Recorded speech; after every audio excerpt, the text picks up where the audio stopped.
পরিচিত এক হিন্দু বোনের প্রশ্ন, যে সন্তানটা মুসলিম বাবা মার ঘরে জন্ম হয় সে সাধারণত মুসলিম হিসেবে জীবন অতিবাহিত করে, আর যে সন্তান হিন্দু বাবা মার ঘরে জন্ম নেয় সে সনাতনী ধর্মে দীক্ষিত হয়। এতে মানুষের তো কোনো হাত নেই, স্রষ্টার চাওয়াতেই তো সে হিন্দু ঘরে জন্ম নিয়েছে। মুসলমান না হলে তাকে কেন জাহান্নামে যেতে হবে? তার জন্য ধর্মান্তরিত হওয়া কি সহজ কথা? ঠিকানা দেবিদ্বার, কুমিল্লা। ধন্যবাদ। যেই হিন্দু বোন প্রশ্ন করেছেন সেই বোনকে আমি বিনয়ের সাথে বলতে চাই, আল্লাহ রব্বুল আলামিন আমাদের প্রত্যেককে বিবেক দিয়েছেন। যাকে আল্লাহ বিবেক দেন নাই, যিনি মানসিকভাবে সুস্থ নন, সেই লোকটা এই জবাবদিহিতার আওতায় নাই।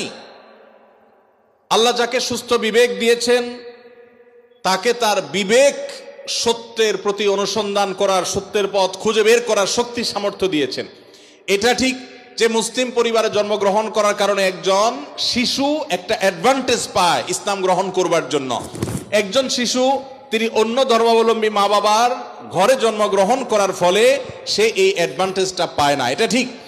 কিন্তু আল্লাহ যে তাকে বিবেক বুদ্ধি দিয়েছেন, সেই বিবেক বুদ্ধি খরচ করা তার কর্তব্য।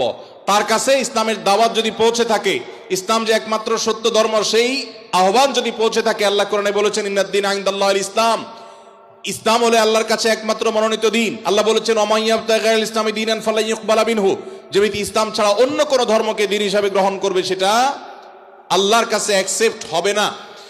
এই যে অ্যাকসেপ্টেড হবে না দিন ছাড়া, অন্য ইসলাম ছাড়া অন্য কোনো কিছু, এই দাওয়াত পৌঁছার পর তার দায়িত্ব হয় তার বিবেককে খরচ করা, এটা আসলেই সত্য দিন কিনা সেটা অনুসন্ধান করা। সে এতটুকু যদি না করে তাহলে সে তো আল্লাহর কাছে দায়ী হবে। হ্যাঁ, যেটা আপনি বলেছেন যে অমুসলিম পরিবারে জন্মগ্রহণ করে ইসলাম গ্রহণ করা কি সহজ কাজ?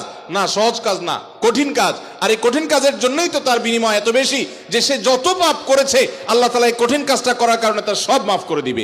আল ইসলামু ইয়াহদিমু মা কানা ক্বাবলাহু, ইসলামের আগে সবগুলো আল্লাহ তাআলা মাফ করে দিবেন, কারণ সেই কঠিন কাজটা করেছে। মুসলমানকে তো এরকম আল্লাহ তাআলা তার পুরো প্রোফাইল ডিলিট করে দেওয়ার মতো কথা বলেন নেই। এটা নতুন ইসলামে যারা আসবেন তাদের জন্য রয়েছে। আর যারা খ্রিস্টানদের সম্পর্কে আল্লাহ বলেছেন আহলে কিতাবদের সম্পর্কে যে তারা যদি ইসলামে আসে তাদেরকে ডাবল সওয়াব আল্লাহ তাআলা দিবেন। কষ্ট হবে, ফ্যামিলির বিরুদ্ধে তাকে যেতে হবে, এই জন্যই তো আল্লাহ তাআলা এই রিওয়ার্ডগুলো তাকে দিচ্ছেন। আল্লাহ আমাদের সবাইকে হেদায়েত লাভ করার তৌফিক দান করুন। কাউকে আল্লাহ তাআলা মুসলিম বাবা মার ঘরে জন্মগ্রহণ করিয়ে অ্যাডভান্টেজ দিয়েছেন, কাউকে আল্লাহ তাআলা মুসলিম সোসাইটির মধ্যে রেখে অ্যাডভান্টেজ দিয়েছেন, কাউকে আল্লাহ বিবেক বুদ্ধিতে শার্প রেখে তাকে অ্যাডভান্টেজ দিয়েছেন। অ্যাডভান্টেজ সবাই কম বেশি পাচ্ছে, তবে আমাদের কাছে শুধু নিজেদের দুর্বলতাটাই চোখে পড়ে। আল্লাহ আমাদেরকে হেদায়েতের পথে পরিচালিত করুন, বলুন আমিন। স্বামী আদেশ করলেই কি? ভাই আপনারা উঠা বসা করেন না, একটু বসেন, আমরা আর কয়েকটা প্রশ্ন উত্তর দিয়ে শেষ করবো ইনশাআল্লাহ। জি। স্বামী আদেশ করলেই কি শ্বশুর শাশুড়ির সেবা করতেই হবে? সেবা করতে গিয়ে অনেক সময় আমি অসুস্থ হয়ে যাই, এক্ষেত্রে ইসলাম কি বলে? ভাইরা আমার, স্বামী যদি আদেশ করে যে আমার বাবা মার খেদমত করো, এখন বোনের প্রশ্ন হলো আমি অসুস্থ হয়ে গেলেও কি স্বামীর সে নির্দেশ মানতে হবে কিনা? উত্তর হলো না।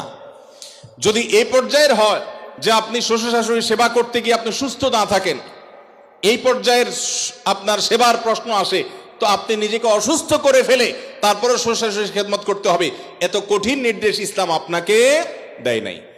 তবে এ জাতীয় ইস্যুতে আমি অনুরোধ করব, কোনো ভালো বিচক্ষণ বিদগ্ধ আলেমের কাছে দেখা করে উভয়ের পরিস্থিতি পর্যালোচনা করে অ্যাসেসমেন্ট করিয়ে তারপর সমাধান নেওয়ার চেষ্টা করবেন। কারণ এখানে আপনার কাছে যেটাকে মনে হচ্ছে বাড়াবাড়ি, আদতে সেটা খুব নর্মাল বিষয় হতে পারে। এজন্য তৃতীয় পক্ষের কারোর সহযোগিতা নিলে সেটা সবচেয়ে ভালো হয়।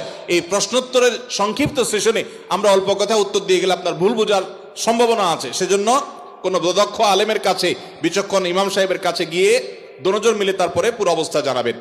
শরীয়ত মৌলিকভাবে মেয়েদের জন্য শ্বশুর শাশুড়ির খেদমত করাকে ফরজ ওয়াজিব করে নাই, কিন্তু স্বামীর প্রতি তার যে শ্রদ্ধা ভালোবাসার দাবি আছে, সেই দাবি থেকে যে স্বামীটা সারাদিন আমার সংসার সন্তানের উন্নতির জন্য কষ্ট করে, সেই স্বামীটার অগোচরে তার উপরে কর্তব্য তার বাপ মার সেবা করা। তিনি যেহেতু আমার কাজে গেছেন, আমি তার জন্য একটু হেল্প করলাম, তার হয়ে একটু কাজ করলাম।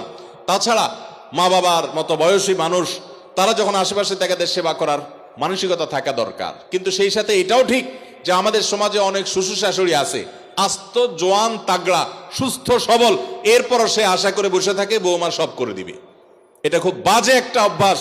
অনেক শ্বশুর শাশুড়ি আছে তারা মনে করে বৌমা ঘরে আসছে মানে হলো কাজের মেয়ে ঘরে আসছে, অতএব আমাদের এটা বাই ডিফল্ট পাওনা হয়ে গেছে। এটা খুবই বাজে একটা উদাহরণ। শ্বশুর শাশুড়িদেরও আল্লাহর কাছে বিচার আছে, তারা জুলুম করলে, সীমালঙ্ঘন করলে তাদেরও দায় আল্লাহ তাআলার কাছে থাকবে। নিজের মেয়েটা, তাকে দিয়ে কোনো কাজ করায় না, আরেক ঘরের মেয়ে আসছে তাকে দিয়ে সারাদিন গাদা খাটনি করা, এটা জুলুম।